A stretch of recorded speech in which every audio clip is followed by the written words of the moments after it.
Hola amigos, ¿qué tal? Para sa video na to, titingnan natin kung gaano ba kalapit yung Espanyol sa Chavacano. Habang nandito ako sa Zamboanga, nagpicture ako ng iba't ibang signages nila sa Chavacano, lalong-lalo na yung parang Espanyol talaga o malapit sa Espanyol. Tara, tingnan natin.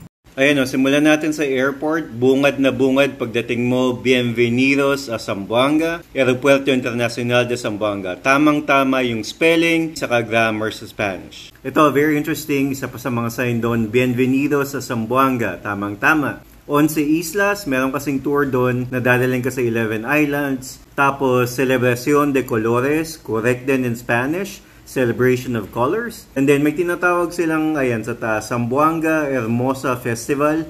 Iyan yung malakihang fiesta nila na ginaganap ng October every year. Sayang nga na-miss ko. Pero yan yung tawag nila, Zamboanga Hermosa Festival. Ang galing! May local tourist officer dyan na pwede ka magtanong, and then may sign, Hola Zamboanga. May mga sign din doon gaya nito in Chavacano, pero naiintindihan ko pa rin. Ayan, usa el face mask, mantene distancia de un metro. Otro mientras adentro ustedes del aeropuerto. Siyempre iba siya sa Spanish pero gets mo pa din. Makakita din kayo ng mga signs in Chavacano gaya nito, voluntario po bajo na inspeksyon. Si tiene ustedes ta carga carne puerco o producto de carne, parang if you have pork o meat products. En esa manera está librado, parang make sure na wala siyang African swine fever. And sa Zamboanga Peninsula, gracias na kooperasyon. Gets pa rin naman. Tapos pagpunta naman namin sa park, nung naghanap ako ng CR, iyan yung nakalagay sa men's CR. Hombre. Siyempre na-curious din ako sa girl side, so tinignan ko, mujer yung nakalagay. Ang galing. Eto, makikita mo naman to sa mga government vehicles. Parang slogan yata ng city nila. Progreso y Desarrollo, Servicio Sincero. Tapos pag nakakita ka ng mga police vehicles, yan yung nakalagay, Ciudad de Zamboanga. Tapos kapag pumunta ka naman kay mayor o kaya other local government units na related sa office niya, ayan yung nakalagay, Oficina del Alcalde. At mababasa nyo rin dyan, República de Filipinas, Ciudad de Zamboanga. Perfect na perfect. Nakita din namin to, merong building dun sa park na yung tawag nila ay Centro Latino, kaya belong yung mga Latinos. And yung park mismo, ang tawag nila ay Paseo del Mar. Tamang-tama naman dahil baywalk siya sa harap ng dagat. Tapos dyan sa building na yan, ito yung labasan at pasukan. Merong salida at entrada. Tapos nung kinailangan namin ng tulong dun sa tour na gusto namin gawin, lumapit na kami dito sa office na to.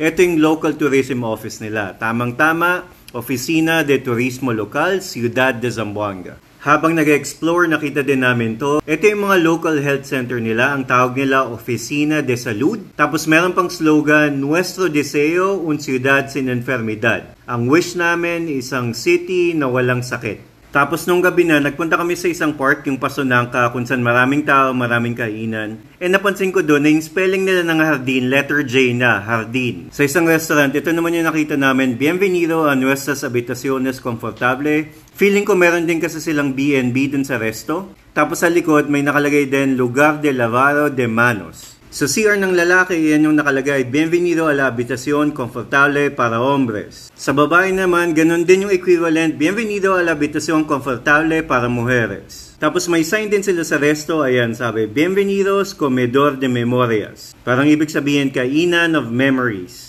Tapos nung pinuntahan naman yung napakaluma at napakaganda nilang City Hall, ito yung napakalaking streamer na nakapaskil sa labas. Sabi dyan, enhorabuena o good news, binabati nila yung mga atletang taga Zamboanga na nanalo in some competition. Nakalagay din sa baba, saludos desde, tapos yung mga pangalan ng mayor nila, pati congressman na bumabate. And malapit lang doon yung isa sa mga pinakamalaking universities nila doon, yung Universidad de Zamboanga. May napakaganda ding monument dyan kay Rizal and makikita nyo yung mga salitang ginamit dyan. Libertad, tapos Fusilado, 30 de Diciembre, tapos yung year. Tapos El Pueblo de Zamboanga a Rizal. Parang dedication ng Zamboanga para kay Rizal. May nakita din akong nearby monument. Ito naman commemorating yung mga fallen heroes na tinatawag nila ng Zamboanga Siege. 38 yung unfortunately nabawian ng buhay dun sa gera na yon. At makikita nyo sa ilalim ng plaka, Vaya con Dios o Go with God. Nung nagpunta naman kami sa mall, ito yung nakita namin, meron parang binabating bagong Archbishop ng Zamboanga. Enhorabuena and bienvenidos. Tapos iyan yung pangalan ng mall kung saan kami pupunta, KCC Mall de Zamboanga. Tapos syempre kumain kami ng sati and may nakapaskil doon kahit maliit, pinicturean ko din. Pabor tuyo basura, na basurahan diretso buta. Siguro yung parang sarili mong basura, idiretso mo, itapon mo. Hindi donde lang, ito mix na with Tagalog, syempre. Disiplina tamen el cuerpo. Parang discipline yourself, I guess. Gracias kay Limpio el Santa Maria por causa contigo. Ayan, ibig sabihin daw, salamat dahil sa'yo, malinis yung Santa Maria. And syempre, nagpicture din ako ng longer text. Ito galing sa museum. Para mas magkaroon kayo ng idea kung paano siya pagtuloy-tuloy. Ayan. Makikita mo talaga, may mix na ng Spanish, Tagalog, Bisaya, at minsan tausog pa pag binasa mo yung longer texts ng Chavacano. And sometimes makakita ka rin ng tinges of Portuguese. Ayan, ito tungkol sa Bangsamoro Tela, El Cuadrado, generalmente entero na Mindanao, hasta na mucho colo geometric, disenyo de tausug. And last but not the least, may pabaon pa sa'yo bago ka umalis ng Zamboanga. Sabi dyan, gracias por visitar la ciudad de Zamboanga. Ang galing diba? Salamat Zamboanga!